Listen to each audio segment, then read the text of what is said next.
jab from a mile away. Casey Picard saw it and still couldn't stop it. Impressive.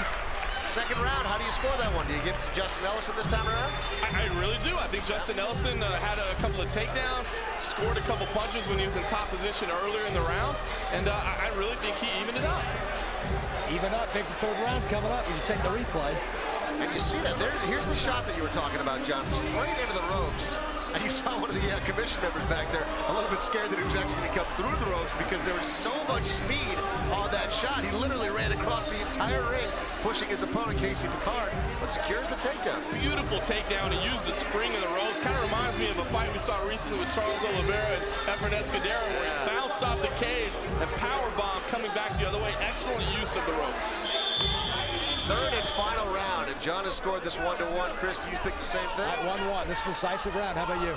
Yeah, I'm the same way, man. It's 1-1 across the board, at least from our perspective. We'll see what the judges think here in a moment if we get through this third round, but this is the amateur debut for both of these fighters, so a big moment in their fighting careers. Oh, Ellison with a nice shot.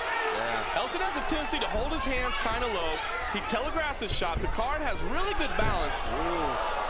I think if you're Casey Picard right now, don't drop back to your back. Don't look for that guillotine. Stay on your feet and capitalize on the fact that Ellison's hands are low. And one thing to notice about Ellison is that he is visibly covered in sweat, even from here at ringside. So thinking that that you're going to be able to submit an opponent when they are that sweaty and you only have 2-minute rounds is probably a little bit optimistic. I think you're right about Casey Picard.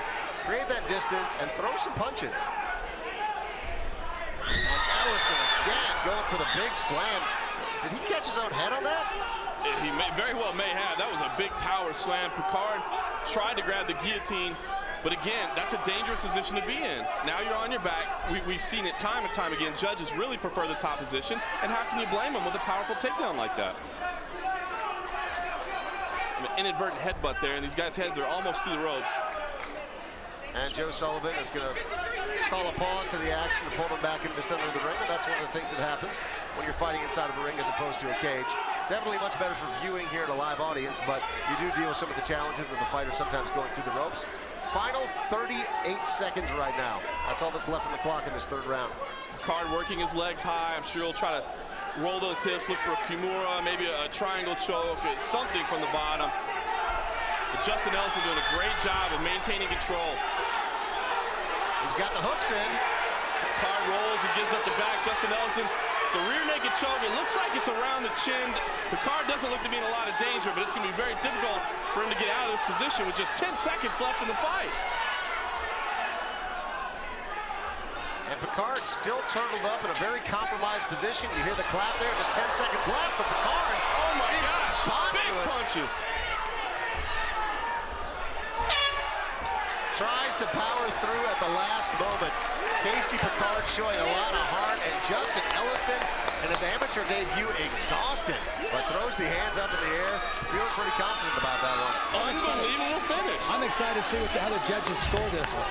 Yeah, unbelievable finish. Casey Picard looked like he was comfortable just keeping Ellison on his back. Unfortunately, looked like he was just going to have to give up the round. Instead, he rolls out, gets the top, delivers 3 heavy punches that really had knockout force. I was curious to see if Ellison would be able to survive them. He did survive those 3 punches. Those were probably the most significant strikes of the round. Here's the final moments of the round. As you said, Ellison riding pretty high on his back there, and then Casey Picard heard the clappers, 10 seconds left, and decided to put some damage in. You know, we always hear about stealing a round. It's something that's been in combat sports for a long time. You know, maybe he was able to spin out and steal this round, but I've got to go with Justin Ellison. He had the takedown, spent a lot of time in top position. I've got Justin Ellison with an amazing come-from-behind victory, 2 rounds to 1, in a fight that I thought he was knocked out on his feet about 10 seconds into. Yeah, he was stunned, had just noodle legs there in the first round.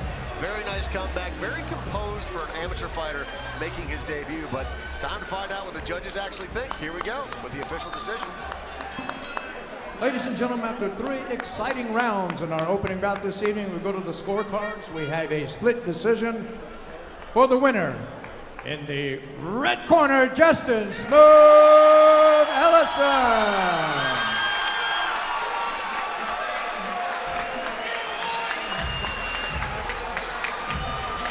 And you heard Justin Ellison, or at least saw his mouth, say great fight to Casey Picard, and I cannot disagree with that one, man. Excellent fight between Casey Picard and Justin Ellison. Ended up being a split decision, and Justin Ellison, although he was rocked in that first round, and he was rocked hard, he walks away with a victory tonight in his amateur debut. These are the future stars of MMA, ladies and gentlemen, and we are coming back to the Orleans in a moment for more Tuff-N-Uff action.